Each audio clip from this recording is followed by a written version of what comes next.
ಸಂಡೂರು ಇತಿಹಾಸದಲ್ಲಿ ಮಹಿಳೆಯೊಬ್ಬರು ಶಾಸಕಿಯಾಗಿ ಆಯ್ಕೆಯಾಗುವ ಮೂಲಕ ಇತಿಹಾಸವನ್ನು ಬರೆದಿರುವಂಥದ್ದು. ಈ ನಿಟ್ಟಿನಲ್ಲಿ ಇವತ್ತು ಪ್ರಕಟ ಆದಂಥ ಸಂಡೂರು ವಿಧಾನಸಭೆ ಫಲಿತಾಂಶ ಕಾಂಗ್ರೆಸ್ ಪಾಲಾಗಿರುವಂಥದ್ದು. ನಮ್ಮ ಜೊತೆಗೆ ನೂತನ ಶಾಸಕಿಯಾಗಿ ಆಯ್ಕೆಯಾದಂಥ ಅನ್ನಪೂರ್ಣ ಅವರು ಕೂಡ ಇರುವಂಥದ್ದು. ಅವ್ರನ್ನೂ ಕೂಡ ಈಗ ನೇರವಾಗಿ ಮಾತಾಡಿಸ್ತಾ ಹೋಗ್ತೀನಿ. ಮೇಡಮ್, ಸಂಡೂರು ಇತಿಹಾಸದಲ್ಲಿ ಮಹಿಳೆಯೊಬ್ಬರು ಶಾಸಕರಾಗಿ ಆಯ್ಕೆಯಾಗಿರುವಂಥದ್ದು, ಅದರಲ್ಲೂ ಕೂಡ ಅನ್ನಪೂರ್ಣ ತುಕಾರಾಮ್ ಅವರು, ತಮ್ಮ ಫಸ್ಟ್ ರಿಯಾಕ್ಷನ್? ಸಂಡೂರು ಇತಿಹಾಸದಲ್ಲಿ ಮೊಟ್ಟ ಮೊದಲೇ ಬಾರಿಗೆ ಪಕ್ಷ ನಮ್ಮನ್ನು ಗುರುತಿಸಿ ಒಂದು ಅವಕಾಶವನ್ನು ಮಾಡಿಕೊಟ್ಟಿದೆ.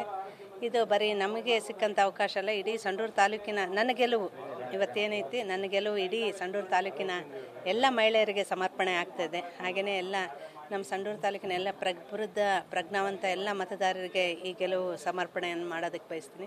ಯಾಕಂದರೆ ನಮ್ಮ ಮಾನ್ಯ ಸಂಸದರು ಮಾಡಿದಂಥ ಅಭಿವೃದ್ಧಿ ಕೆಲಸಗಳು, ಹಾಗೆಯೇ ನಿರಂತರವಾಗಿ ಜನರೊಂದಿಗೆ ಇರ್ತಕ್ಕಂಥ ಒಂದು ಒಡನಾಟ ಇವತ್ತು ಮೆಚ್ಚಿ ಜನ ನಮ್ಮನ್ನು ಇವತ್ತು ತಮ್ಮ ಸೇವೆಗೆ ಆರಿಸ್ಕೊಂಡಿದ್ದಾರೆ ಅಂತೇಳಿ ಹೇಳೋದಕ್ಕೆ ಬಯಸ್ತೀನಿ. ಮೇಡಮ್, ನೀವು ಮುಂಚೆ ನಿರೀಕ್ಷೆ ಇತ್ತಾ ಈ ಮಟ್ಟದಲ್ಲಿ, ಅಂದರೆ 10,000 ಲೀಡರಲ್ಲಿ ನಾವು ಗೆಲ್ತೀನಿ ಅನ್ನುವಂಥದ್ದು? ಯಾವೆಲ್ಲ ಅಂಶಗಳು ನಿಮ್ಮ ಗೆಲುವಿಗೆ ಪೂರಕ ಆದವು ಮೇಡಮ್? ನಮಗೆ ಇನ್ನೂ ಹೆಚ್ಚಿನ ಒಂದು ಅಂತರದ ಗೆಲುವಿನ ನಿರೀಕ್ಷೆ ಇತ್ತು.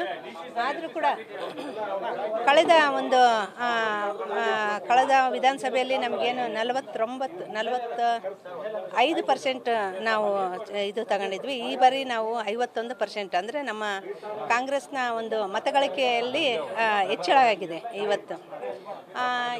ಇದೆಲ್ಲ ಅಂಶಗಳನ್ನ ಗಮನದಲ್ಲಿಟ್ಕೊಂಡ್ರೆ ಜನ ನಮ್ಮ ಏನು ಕಾಂಗ್ರೆಸ್ ಪಕ್ಷದ ಆಡಳಿತವನ್ನು ಒಪ್ಪಿದ್ದಾರೆ ಅಂತೇಳಿ ನಾನು ಈ ಸಂದರ್ಭದಲ್ಲಿ ಹೇಳಕ್ ಬಯಸ್ತೀನಿ. ಮೇಡಮ್, ಬಿಜೆಪಿ ಅವರು ಒಂದು ಪ್ರಚಾರ ಮಾಡ್ತಾ ಬಂದರು, ಕ್ಷೇತ್ರದಲ್ಲಿ ಬದಲಾವಣೆ ಗಾಳಿ ಇದೆ, ತುಕಾರಾಮ್ ಅವರು ಅಭಿವೃದ್ಧಿ ಮಾಡಿಲ್ಲ, ಮತ್ತೊಂದು ಕಡೆ ಹಣದ ಹೊಳೆ ಹೊರಿಸ್ತಾ ಇದ್ದಾರೆ, ಈ ಎಲ್ಲ ಅಂಶಗಳು ಕಾಂಗ್ರೆಸ್ಗೆ ನೆಗೆಟಿವ್ ಆಗ್ತವೆ ಅನ್ನುವಂಥ ಒಂದು ನಿಟ್ಟಿನಲ್ಲಿ ಬಿಂಬಿಸ್ತಾ ಬಂದರು. ಅದನ್ನೆಲ್ಲ ಯಾವೆಲ್ಲ ಹೇಗೆ ಸವಾಲಾಗಿ ಸ್ವೀಕರಿಸಿದ್ರೆ ಅಂತ?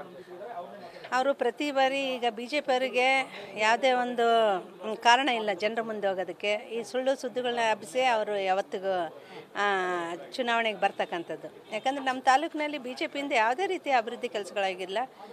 ನಮ್ಮ ಏನು ಸಂಸದರು ಮಾಡಿದಂಥ ಅಭಿವೃದ್ಧಿ ಕೆಲಸಗಳು 4 ಬಾರಿ ಏನು ಅಭಿವೃದ್ಧಿ ಕೆಲಸ ಮಾಡಿದರು, ಅದನ್ನು ಆಶೀರ್ವಾದ ಮಾಡಿ ಲೋಕಸಭೆಗೆ ಕಳಿಸಿದರು. ಇವತ್ತು ನಮ್ಮನ್ನು ಆರಿಸೋದಕ್ಕೆ ಕೂಡ ಅವ್ರು ಮಾಡಿದಂಥ ಅಭಿವೃದ್ಧಿ ಕೆಲಸಗಳು, ಹಾಗೆಯೇ ನಮ್ಮ ಮಾನ್ಯ ಕಾರ್ಮಿಕ ಸಚಿವರಾದ ಸಂತೋಷ್ ಲಾಡ್ ಅವರು ಏನು ನಮ್ಮ ಕ್ಷೇತ್ರದ ಎಲ್ಲ ಹಿರಿಯ ನಾಯಕರೊಂದಿಗೆ ಒಂದು ಉತ್ತಮ ಒಡನಾಟ ಇಟ್ಕೊಂಡಿದ್ರು, ಅದು ಕೂಡ ನಮಗೆ ಇವತ್ತು ಸಹಕಾರಿ ಆಯಿತು. ಹಾಗೆಯೇ ನಮ್ಮ ಮಾನ್ಯ ಸಂಸದರು ಏನು ತಾಲೂಕಿನ ಮೇಲೆ ಒಂದು ಹಿಡಿತವನ್ನು ಇಟ್ಕೊಂಡಿದ್ದಾರೆ, ಅದೆಲ್ಲ ಇವತ್ತು ನಮಗೆ ಆಶೀರ್ವಾದ ರೂಪದಲ್ಲಿ ಸಿಕ್ತು.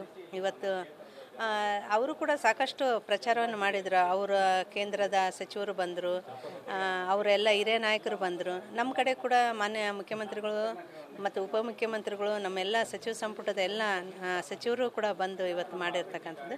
ಇವತ್ತು ಜನ ಮತ್ತೊಮ್ಮೆ ನಮಗೆ ಜನಾದೇಶವನ್ನು ಕೊಟ್ಟಿದ್ದಾರೆ. ನಾನು ಅವರಿಗೆ ನ್ಯಾಯ ಒದಗಿಸ್ತಕ್ಕಂಥ ಕೆಲಸವನ್ನು ಮುಂದಿನ ದಿನಗಳಲ್ಲಿ ಮಾಡ್ತೀನಿ. ಇವತ್ತಿನ ತಮ್ಮ ಗೆಲುವನ್ನು ಅಧರ್ಮಕ್ಕೆ ಹೋಲಿಸಿ ಬಂಗಾರ ಹನುಮಂತವ್ರು ಮಾತಾಡ್ತಾರೆ. ಹಣದ ಹೊಳೆ ಹೊರಿಸಿದ್ದಾರೆ. ನೇರವಾಗಿ ಈ ಒಂದು ಚುನಾವಣೆ ನಡೆದಿಲ್ಲ, ಹಣದ ಹೊಳೆ ಮೂಲಕ ಈ ಒಂದು ಅನ್ನಪೂರ್ಣ ತುಕಾರಾಮ್ ಗೆಲುವಿಗೆ ಸಹಕಾರಿ ಆಯ್ತು ನೋಡಿ. ಹಣದ ಹೊಳೆ, ನಾವು ಬಡವ್ರಿ, ನಾವೇನು ಕೋಟ್ಯಾಧೀಶ್ವರಲ್ಲ, ನಾವೇನು ಮೈನೋನರಲ್ಲ. ನಾವು ಪ್ರೀತಿ ವಿಶ್ವಾಸದ ಮೇಲೆ ರಾಜಕೀಯ ಮಾಡ್ತಕ್ಕಂಥವ್ರು. ತುಕಾರಾಮ್ ಅವರ ಹೆಸರಿನಲ್ಲಿ ಯಾವುದು ಮೈನ್ಸ್ ಇಲ್ಲ, ನನ್ನ ಹೆಸರಿನಾಗ ಯಾವುದು ಮೈನ್ಸ್ ಇಲ್ಲ.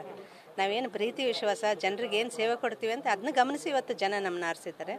ಯಾವುದೇ ರೀತಿಯ ಹಣದ ಹೊಳೆ ಇಲ್ಲಿ ಆರಿಸೋದಕ್ಕೆ ನಮ್ಮಲ್ಲಿ ವೈಯಕ್ತಿಕವಾಗಿ ಕೂಡ ನಮ್ಮಲ್ಲಿ ಅಷ್ಟೊಂದು ಆರ್ಥಿಕವಾಗಿ ನಾವೇನು ಸಬಲರಲ್ಲ. ಅವರು ಅಕ್ರಮ ಗಣಿಗಾರಿಕೆಯಿಂದ ಅವರು ಸಂಪಾದನೆ ಮಾಡಿರ್ಬೋದು, ನಾವು ಮಾತ್ರ ಜನರ ಪ್ರೀತಿ ವಿಶ್ವಾಸ ಗಳಿಸಿದ್ದೀವಿ. ಅವ್ರಿಗೆ ಹೇಳೋದಕ್ಕೆ ಬೇರೆ ಏನಿಲ್ಲ. ಈಗ ಸೋಲಿನ ಹತಾಶೆಯಲ್ಲಿ ಏನೇನೋ ಮಾತಾಡ್ತಾರೆ. ಆಯ್ತು, ಅವ್ರಿಗೆ ಒಳ್ಳೇದಾಗಲಿ ಮುಂದಿನ ದಿನಗಳಲ್ಲಿ. ಮೇಡಮ್, ಕೊನೆಯದಾಗಿ ಈಗ ಸಂಡೂರು ಅಭಿವೃದ್ಧಿ ಕುರಿತು ತಮ್ಮ ಮುಂದೆ ಇರತಕ್ಕಂಥ ಕನಸುಗಳೇನು ಮೇಡಮ್? ಅದನ್ನು ಯಾವ ಥರವಾಗಿ ಈ ಬಳ್ಳಾರಿ ನಾಯಕರನ್ನ ವಿಶ್ವಾಸಕ್ಕೆ ತೆಗೆದುಕೊಂಡು ಹೇಗೆಲ್ಲ ಅಭಿವೃದ್ಧಿ ಕನಸುಗಳಿದೆ ಕ್ಷೇತ್ರದ ಬಗ್ಗೆ? ಅದೇ ಒಂದು ಮಲ್ಟಿ ಸ್ಪೆಷಾಲಿಟಿ ಹಾಸ್ಪಿಟ್ಲದ ಒಂದು ಅತಿ ಅವಶ್ಯಕತೆ ಇದೆ ನಮಗೆ. ಅದನ್ನು ಆಗಲೇ ನಮ್ಮ ಮಾನ್ಯ ಮುಖ್ಯಮಂತ್ರಿಗಳು ಭೂಮಿ ಪೂಜೆ ನೆರವೇರಿಸಿದ್ದಾರೆ. ಅದನ್ನು ಶೀಘ್ರದಲ್ಲಿ ಪೂರ್ಣಗೊಳಿಸಿ ಅದನ್ನು ಜನರ ಸೇವೆ ಕೊಡ್ತಕ್ಕಂಥದ್ದು. ಮತ್ತು ನಮ್ಮ ಸಂಡೂರಿನ ಬಸ್ ಸ್ಟ್ಯಾಂಡ್ ಒಂದು ಬೇಡಿಕೆ ಇದೆ, ಅದನ್ನೊಂದು ಮಾಡಿ. ಹಾಗೆಯೇ ಹೆಣ್ಮಕ್ಳಿಗೆ ಕೌಶಲ್ಯಾಭಿವೃದ್ಧಿ ತರಬೇತಿ ಕೇಂದ್ರಗಳನ್ನು ಮಾಡ್ತಕ್ಕಂಥದ್ದು ಮತ್ತು ಯುವಕರಿಗೆ ಸ್ಕಿಲ್ ಡೆವಲಪ್ಮೆಂಟ್ ಸೆಂಟರ್ಗಳನ್ನ ಮಾಡ್ತಕ್ಕಂಥದ್ದು. ಅದೆಲ್ಲ ನಮ್ಮ ಮಾನ್ಯ ಸಂಸದರು ಮತ್ತು ನಾವಿಬ್ಬರು ಸಹಯೋಗದಿಂದ ಮುಂದಿನ ದಿನಗಳಲ್ಲಿ ಇದನ್ನೆಲ್ಲ ಪೂರ್ಣಗೊಳಿಸ್ತೀವಿ ಅಂತಕ್ಕಂಥ ಮಾತು. ಇದಿಷ್ಟು ನೂತನವಾಗಿ ಶಾಸಕಿಯಾಗಿ ಆಯ್ಕೆಯಾದಂಥ ಅನ್ನಪೂರ್ಣ ಅವರ ಮಾತುಗಳು. ಕ್ಯಾಮ್ರಾಮನ್ ಕಾರ್ತಿಕ್ ಜೊತೆಗೆ Shivanand Madihalli, news first Kannada, Ballari. News first ನಿರ್ಭೀತಿಯಿಂದ ನಿಮ್ಮ ಪರವಾಗಿ.